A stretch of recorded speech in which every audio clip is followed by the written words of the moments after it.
La fin du passeport vaccinal obligatoire en a soulagé plus d'un. C'est surtout le cas des personnes trans n'ayant pas encore changé leur prénom légal. Ça a été vraiment angoissant et vraiment triggering de devoir downloader le passeport vaccinal. Pour Finn, présenter un nom qui ne correspondait pas à son identité de genre lui a causé beaucoup d'anxiété. C'est ce qu'il nous a raconté en octobre dernier. Il y a quelques-unes de mes amies qui sont fait « OK, tu sais, vendredi, on sort, fait que download ton vaccin, tu sais, on y va, on sort. » J'ai fait « OK, tu sais, je vais le faire. » J'étais toute seule chez nous, puis je l'ai downloadé, puis quand ils ont fait « OK, ben, tu sais, rentre toutes tes affaires légales », j'ai eu comme un gros moment où mon ventre, il est devenu très, très lourd, puis j'ai juste fait « Oh, c'est parce que je vais devoir remplir ça, mais c'est pas comme sur mon téléphone où je le remplis une fois, puis je vais plus jamais devoir le revoir. C'est qu'à chaque fois que je vais sortir, à chaque fois que je vais devoir parler à quelqu'un, en grosses lettres capitales, ça va être écrit mon nom légal dessus, ça va juste me rappeler plein de pas beaux souvenirs, puis juste penser que je vais devoir vivre cette expérience-là à chaque fois, ça n'a pas été le fun, ça a été très, très angoissant. Selon Céleste Trianon, activiste en droit trans, le passeport vaccinal menait au dévoilage forcé de l'identité trans d'une personne. Ça peut le mettre en danger à cause du fait que ça peut mener à de la discrimination et à de la haine à caractère transphobe, ainsi qu'une possible gain de service. Par exemple, si tu veux aller à un restaurant, tu scannes ton passeport, ça te dévoile comme trans et tu te fais refuser une place à la table, ça, ce serait un exemple d'un gain de service.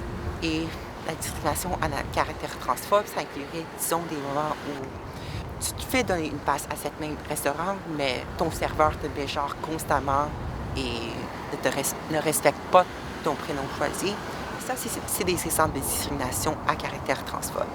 C'est ce type d'expérience traumatisante qu'a vécu Lou, qui est en processus de changement de nom. Il y a un moment précis où j'ai vécu, je pourrais la qualifier de la pire expérience avec le passeport vaccinal. C'est que j'allais dans un café, là on présente le passeport vaccinal, là bon je le présente, mais la personne me demande de dire mon prénom de naissance à haute voix.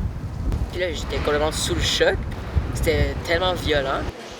Le créateur de contenu LGBT, June Pilote, croit fermement que le changement de prénom est essentiel pour l'épanouissement des personnes trans dans la société. Puis c'est ça qui fait que c'est compliqué. Oui, c'est juste un nom, mais les prénoms sont vraiment importants dans la société, puis sont vraiment genrés aussi.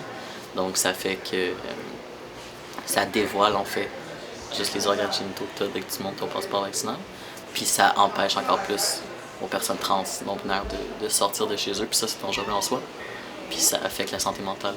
Puis ça fait que tes déplacements sont plus stressants, plus compliqués, puis tout ça, ça a un impact direct en fait sur notre santé mentale, sur qu'est-ce qu'on est, sur comment qu'on navigue notre identité.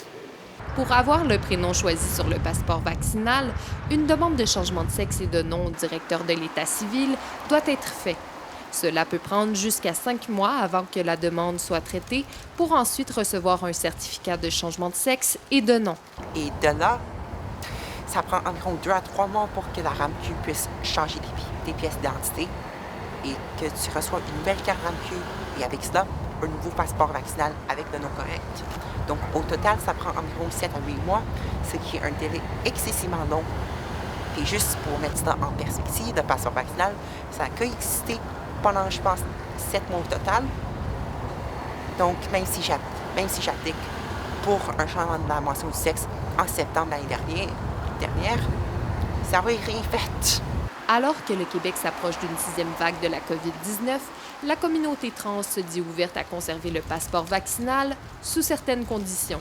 Il devrait définitivement y avoir des formations au niveau de toute personne qui travaille au service à la clientèle, qui doit demander le passeport vaccinal, de ne pas dire le nom de la personne à voix haute, de juste demander une pièce d'identité en cas de doute, puis c'est tout. Du côté de la communauté trans, notre plus grande demande relative au passeport vaccinal, ce n'est pas qu'il se soit enlevé, mais que ce soit assez affirmatif dans le genre qui montre le nom correct demandé par l'utilisatrice et qu'il n'y a pas de morinommage qui se fait avec ce passeport-ci.